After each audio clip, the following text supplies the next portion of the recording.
Hello everyone, कैसे हैं आप बच्चे लोग सारे। मेरा नाम है सुनील अधिकारी। चलिए स्टार्ट करते हैं आज के वीडियो को। आज का वीडियो बहुत ही ज्यादा इंपॉर्टेंट होने वाला है। दो बहुत ही ज्यादा इंपॉर्टेंट टॉपिक के ऊपर आज का डिस्कशन होगा। पहला देखने वाले हैं changing role of public sector, दूसरा देखने वाले हैं डिफरेंस पब्लिक और प्राइवेट एंटरप्राइजेस या फिर सेक्टर के बारे में। राइट, सबसे पहले changing role of public sector देखने वाले हैं। इसमें क्या हम देखेंगे कि गवर्नमेंट जो है या फिर पब्लिक सेक्टर जो है टाइम के साथ साथ कैसे बदला, उनकी रोल, उनके इंपॉर्टेंस में कैसे कैसे चेंजेस आए। न्यू इकोनॉमिक एनईपी के बारे में भी इसमें पढ़ने को मिलेगा, जहां पर 1991 में ये पॉलिसी को अडॉप्ट करा गया था। देखिए, government policy towards the public sector since 1991, ये पूरा हेडिंग का नाम है, government policy towards the public sector. Public sector के तरफ 1991 में क्या मेजर पॉलिसी बनाई गई। The government of India has introduced 4 major reforms in public sector in its new economic policy। New economic policy 1991 में रिलीज करी गई। रीजन क्या था? रीजन ये था कि हमारे जो 5 ईयर प्लान थे वो नियर अबाउट 1956 के नियर अबाउट से बनने स्टार्ट हो गए थे, और हमने देखा था कि 5 ईयर प्लान के बनने के बावजूद भी जो इकोनॉमी प्रोग्रेस करना चाहती है या फिर जो कर सकती थी, वो उतना प्रोग्रेसिव 5 ईयर प्लान हुए नहीं, इतना अच्छा रिजल्ट नहीं मिल पाया 5 ईयर प्लान का। और 1990s तक ऐसी सिचुएशन आ गई थी कि ड्रास्टिक चेंजेस हमें अपनाने थे, नहीं तो क्या होता, हमारी इकोनॉमी और ज्यादा स्लो डाउन होती, और ज्यादा हमें पॉवर्टी, डिप्राइवेशन वगैरह की सिचुएशन से और ज्यादा गुजरना पड़ता। तो एक मेजर इकोनॉमिक पॉलिसी निकाली गई 1991 में। राइट, देखिए यहां पर मेजर मेजर पॉइंट क्या थे। Reduction in the number of industries reserve for public sector from 17। जब हमें आजादी मिली 1947 में, उसके बाद जब 51 में गवर्नमेंट बनी, तो ये माना गया कि यार गवर्नमेंट जो है सारे रूल्स, सारे इंपॉर्टेंट जो डिसीजन है गवर्नमेंट को ही लेने देते हैं। प्राइवेट सेक्टर पे इतना ट्रस्ट नहीं था, उनको कोई इंपॉर्टेंस नहीं थी, और पब्लिक सेक्टर के ऊपर ही पूरा भार था 1990s तक। 1991 में ये रियलाइज कर दिया गया कि यार अब पब्लिक सेक्टर के जिम्मे अगर सब कुछ हमने दे दिया तो हम ग्रो नहीं कर पाएंगे। इसलिए क्या करा गया, reduction in the number of industries reserve for public sector. पहले ऐसी बहुत सारी इंडस्ट्रीज थी जो कि सिर्फ और सिर्फ पब्लिक सेक्टर के लिए रिजर्व थी। अब लेकिन उनको, उनका नंबर जो है कम कर दिया गया। पहले 17 से 8 कर दिया। 17 इंडस्ट्रीज थी, मेजर मेजर डिपार्टमेंट्स थे गवर्नमेंट के जो कि पब्लिक सेक्टर के अंडर में आते थे, लेकिन उनकी तादाद 17 से कम करके 8 कर दी, और फिर 8 से भी कम कर कर अब सिर्फ 3 है। अब सिर्फ 3 ही ऐसी डिपार्टमेंट्स हैं, एरियाज हैं जो कि पब्लिक सेक्टर, फुल मोनोपोली है पब्लिक सेक्टर की, प्राइवेट सेक्टर उसमें पार्ट नहीं लेती है। अदर देन और जितने भी है वहां पर प्राइवेट सेक्टर एक्टिवली रोल अपना निभा सकता है। राइट, देखिए in industrial policy of 1956 there were 17 industries. जो इकोनॉमिक पॉलिसी निकली थी इंडस्ट्रियल पॉलिसी 1956 की, उसमें 17 इंडस्ट्रीज थी जो कि पब्लिक सेक्टर के लिए रिजर्व थी। इन 1991 में क्या करा गया, the number was reduce to 8, और 2001 में सिर्फ 3 रह गई है। 3 कौन कौन सी है बच्चा? एक एटॉमिक एनर्जी है, एक डिफेंस है आर्म्स, और एक रेल ट्रांसपोर्ट है। तो ये सिर्फ 3 ही ऐसी मेजर मेजर हमारी, क्या बोल सकते हैं इसको, एरियाज हैं, डिपार्टमेंट्स हैं जो कि बच चुके हैं, जो कि पूरी तरीके से पब्लिक के अंडर में है, पब्लिक सेक्टर के अंडर में है, गवर्नमेंट के अंडर में है, और सब में जो है प्राइवेट सेक्टर एक्टिवली पार्ट कर सकता है। सेकंड पॉइंट है हमारा disinvestment of shares of a select set of public sector enterprises. Investment क्या होता है बच्चा? इन्वेस्टमेंट मतलब होता है कहीं पर पैसा लगाना। डिसइन्वेस्टमेंट मतलब क्या हो गया? उस चीज को बेचना। जब हम प्रॉफिट नहीं कमाते हैं किसी भी चीज से, किसी भी प्रोडक्ट से, किसी भी इंस्ट्रूमेंट से, तो हम उसको सोल्ड आउट कर देते हैं, सेल कर देते हैं। डिसइन्वेस्टमेंट मतलब क्या होगा? Disinvestment refers to sale of equity shares of public sector units. जो कि पब्लिक सेक्टर यूनिट्स जैसे हमने देखा 17 थी, राइट, उसको कम करके 8 फिर 3 कर दिया। तो जो पब्लिक सेक्टर एंटरप्राइजेस थी जो कि अच्छा नहीं कर रही थी, प्रॉफिट नहीं कमा रही थी, उनके इक्विटी शेयर्स हमने क्या कर दिए, प्राइवेट सेक्टर को दे दिए, या फिर जनरल पब्लिक को दे दिए कि आप इनमें परचेज कर सकते हैं। The government decided to withdraw its holding from PSUs. Public sector units में से अपनी होल्डिंग को कम कर दिया और एनकरेज करा more participation of private sector in managing the public sector units, है ना।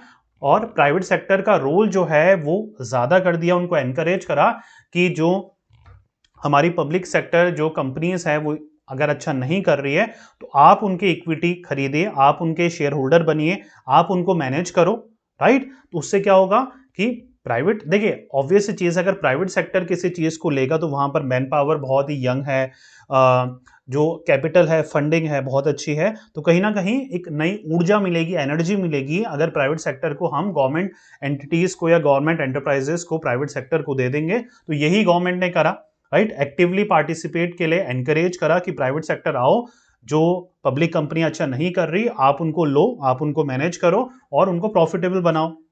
पॉलिसी रिगार्डिंग सिक यूनिट्स। अब जो बच्चा सिक यूनिट मतलब क्या है, बीमार, सिक मतलब बीमार। इंडस्ट्री में मैनेजमेंट टर्म में सिक यूनिट्स मतलब होता है वो कंपनियां जो कि अच्छा नहीं कर रही है, जो कि लॉस में जा रही है, right. To be the same of the public private sector. देखिए इसमें क्या है, पॉलिसी रिगार्डिंग सिक यूनिट्स मतलब जो कंपनियां अच्छी नहीं कर रही है, जो रूल्स प्राइवेट सेक्टर के लिए थे वही रूल्स पब्लिक सेक्टर के लिए भी हैं। इसमें होता क्या है, all the loss making public sector enterprises, जो पब्लिक सेक्टर एंटरप्राइजेस प्रॉफिट नहीं कमा रही है, जो लॉस मेक कर रही है, काफी समय से लॉस में चल रही है, उनको एक बॉडी को सौंप दिया जाता है, board of industrial and financial reconstruction.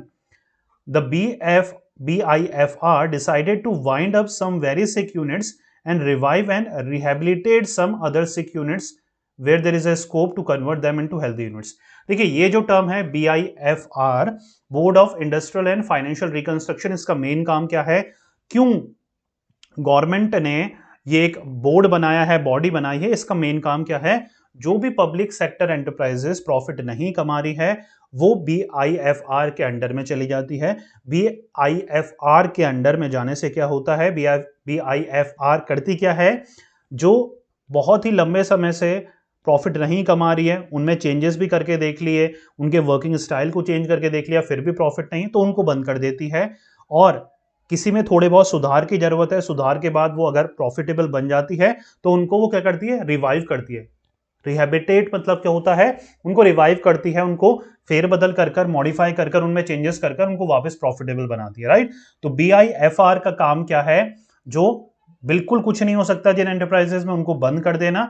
जिनमें थोड़े भी चांसेस है प्रॉफिटेबल बनाने के, उनको वो चेंजेस करती है, उनमें फेरबदल करती है, गवर्नमेंट को सजेस्ट करती है कि ये आप चेंजेस कर सकते हैं, तब वो प्रॉफिटेबल बन जाएगी। तो वो सारे चेंजेस कौन करती है, हमारी BIFR, right.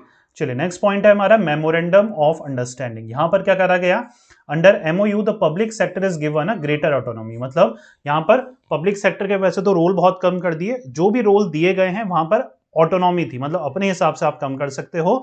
They are given the targets and to achieve the target these units are granted operational freedom but they are accountable for not achieving the result on time. देखिए इनको काम करने की छूट दी गई, लेकिन इनको एक टाइम लिमिट दे दी गई कि जो भी आपको टारगेट मिलेंगे, काम मिलेगा, वो एक स्पेसिफिक टारगेट में, एक स्पेसिफिक टाइम में हो जाना चाहिए। अगर नहीं होता तो आप पनिशेबल होंगे, ठीक है, ठीक है। ऑपरेशनल फ्रीडम है, मतलब अपनी तरीके से काम करने की छूट है, लेकिन आप जो भी काम मिलेगा गवर्नमेंट सेक्टर को, MOU के तहत क्या लिखा था कि पब्लिक सेक्टर को अब जो भी टारगेट मिलेंगे, टेंडर मिलेंगे, जो भी टास्क मिलेंगे, उसमें एक टाइम लिमिट होगी और उस टाइम लिमिट में ही वो काम को करना पड़ेगा। अगर नहीं कर पाते हैं तो उनमें एक्शंस लिए जाएंगे। क्लियर हो पा रहा है? तो ये है पब्लिक सेक्टर की मेजर पॉलिसी 1991 की, changing role of public sector हम इसी को बोलते हैं। ये 4 पॉइंट आपको अच्छे से लिखने हैं, राइट। अब मेजर्स जो हमारा डिस्टिंक्शन आता है बच्चा, वो आता है हमारा प्राइवेट सेक्टर और पब्लिक सेक्टर के बीच में डिफरेंस। इसको अच्छे से समझिएगा।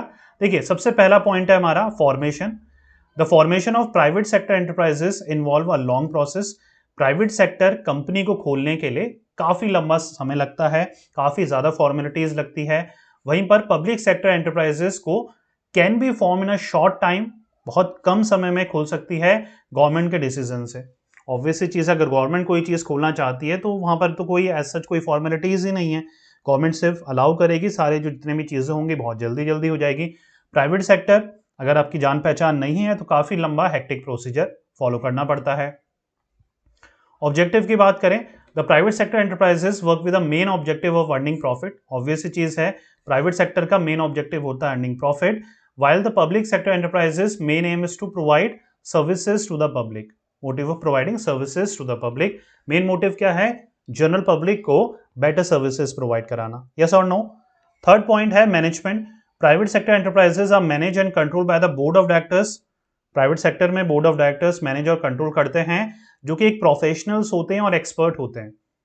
अगर कोई अच्छा नहीं है तो उसको निकाल कर दूसरे हम प्रोफेशनल या फिर एक्सपर्ट को रख सकते हैं। While in public sector enterprises board of directors he manage करते हैं, लेकिन ये रिप्रेजेंट करते हैं गवर्नमेंट को या गवर्नमेंट अपॉइंट करता है इनको। तो यहां पर थोड़ी पार्शियलिटी, थोड़ी सी रेड टेपिज्म जिसको बोलते हैं या फिर करप्शन जिसको बोलते हैं, उसके होने के चांसेस होते हैं, क्योंकि यहां पर गवर्नमेंट सर्वेंट ही अपॉइंट होते हैं या गवर्नमेंट के द्वारा रिप्रेजेंटेटिव, गवर्नमेंट ने जो रिप्रेजेंट करे हैं वो representative he board of directors के पोस्ट में अपॉइंट होते हैं, राइट। चलिए कैपिटल की बात करें, प्राइवेट सेक्टर एंटरप्राइजेस में maximum capital is contributed by the owners और इन्वेस्टर्स।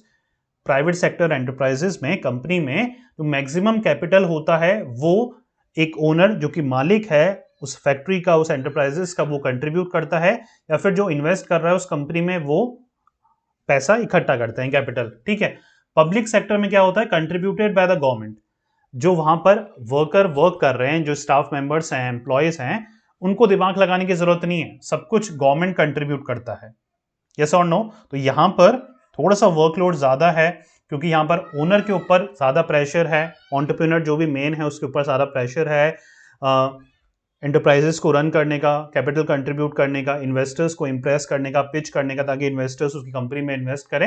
यहां पर दिमाग लगाने की जरूरत नहीं है, गवर्नमेंट ही आपका सारा काम करती है, राइट। फ्रीडम ऑफ ऑपरेशन, कितनी आजादी है काम करने की। The more freedom of operation private sector enterprises, there is a more, मतलब in comparison to the public sector, अपने हिसाब से काम करने की आजादी, छूट जो है वो प्राइवेट सेक्टर में ज्यादा है, ऑब्वियस सी चीज है। There is a less freedom in public sector enterprises due to political interference. Public sector enterprises में बहुत ज्यादा ऑटोनॉमी नहीं है, आप अपनी मर्जी से काम नहीं कर सकते, और पॉलिटिकल इंटरफेरेंस ज्यादा है। हमेशा कोई गवर्नमेंट सर्वेंट, कोई गवर्नमेंट मशीनरी में कोई पॉलिटिकल पार्टी का हेड कहीं ना कहीं आपके लिए इंटरफेरेंस आता ही रहेगा, क्योंकि आपके ऊपर कोई ना कोई एक गवर्नमेंट सर्वेंट है जो कि आपको कंट्रोल करता रहेगा। अकाउंटेबल, जिम्मेदार किसको ठहराना पड़ता है या जिम्मेदारी किसकी है। The private sector enterprises are not directly accountable to general public. General public को अकाउंटेबिलिटी देने की यहां पर कोई एज सच कोई जरूरत नहीं होती है। वहीं पर public sector enterprises have to be accountable to the general public as their performance are discussed in the parliament. Parliament में इनके परफॉर्मेंस डिस्कस्ड होते हैं। प्राइवेट तो कितनी कंपनी है जिसके बारे में हमें कुछ भी आइडिया नहीं है, एंड दैट्स परफेक्टली फाइन। हो रहा है बच्चों क्लियर? तो ये 6 बहुत ही ज्यादा इंपॉर्टेंट डिस्टिंक्शन है between the private company and the public company. I hope so सारे पॉइंट आपको क्लियर हो गए होंगे। नेक्स्ट वीडियो में मल्टीनेशनल कंपनीज और हम जॉइंट स्टॉक कंपनी के ऊपर डिस्कशन करेंगे। उम्मीद कर रहा हूं वीडियो पसंद आया होगा। मिलता है नेक्स्ट वीडियो में, जब तक पढ़ते रहिए, मेहनत करते रहिए, क्योंकि आपका भी दिन आएगा। Thank you so much.